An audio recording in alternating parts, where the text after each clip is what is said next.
Straight again అన్న. దాంట్లో hidden camera ఉందా? హిడెన్ కెమెరా ఉందా? కెమెరా చూపించు, కెమెరా చూపించు తమ్ముడు, కెమెరా చూపించు. హిడెన్ కెమెరా లేవు, ఎక్కడ ఒక హిడెన్ కెమెరా లేదు, ఎక్కడ ఒక వీడియో బయటికి రాలేదు. సో సెన్సేషనలైజ్ చేయద్దు, ఎందుకంటే బ్లూ మీడియాకి అదే పని ఉంది. ఎక్కడో చిన్న ఇష్యూ జరిగితే అది ఎట్లా సెన్సేషనలైజ్ చేయాలి.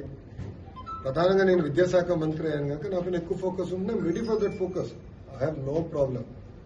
కానీ వాస్తవాలు తెలుసుకుని మీరేంటి, నేనే కాదని. కానీ అక్కడ ఒక హిడెన్ కెమెరా లేదు, ఒక వీడియో లేదు, కావాలని రచ్చ చేస్తాం, కరెక్ట్ కాదు. అది నంబర్ 1. నంబర్ 2, అక్కడ ఏం జరిగిందో మీకు తెలుసు. ఆ చేసినోడిని ఇమ్మీడియట్ గా అరెస్ట్ కూడా చేశాం. ఎరిసం ఒక 3-4 మధ్యలో జరుగుతున్న వివాదం అది. వాళ్ళు అరెస్ట్ చేశాం. ఎవరితో మాట్లాడారు, ఎక్కడ మాట్లాడారు, మొత్తం ఇంటెలిజెన్స్ డిపార్ట్మెంట్, డీజీ ఆఫీస్ నుంచి అది రివ్యూ చేస్తాం. బట్ హిడెన్ కెమెరా అనేది ఎక్కడ లేదు. హిడెన్ కెమెరా లేదు. As simple as that. ఉన్నట్టు మీరు చూపించండి. I'm ready for Scoot.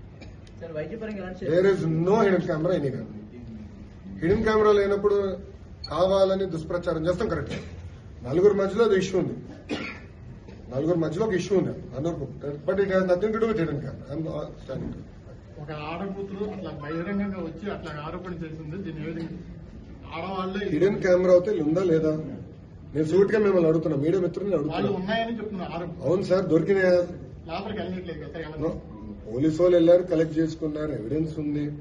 పిల్లలు ఎక్కడ హిడెన్ కెమెరా చూపించలేకపోయారు, ఇట్స్ ఫ్యాక్ట్. సో మీరు కూడా దుష్ప్రచారం చేస్తాం మానేయండి ఫస్ట్. నో, మీరు వాస్తవాలు తెలియకుండా హిడెన్ కెమెరా ఉంది, ఇన్ని వేల వీడియోలు ఉన్నాయి అంటాం కరెక్ట్ కాదు. I want be very clear on the subject. ఎందుకంటే 4 మధ్యలో జరిగే ఇష్యూని మీరు తీసుకొచ్చి హిడెన్ కెమెరాలు ఉన్నాయంటే కరెక్ట్ కాదు. అది నేను చెప్తాను.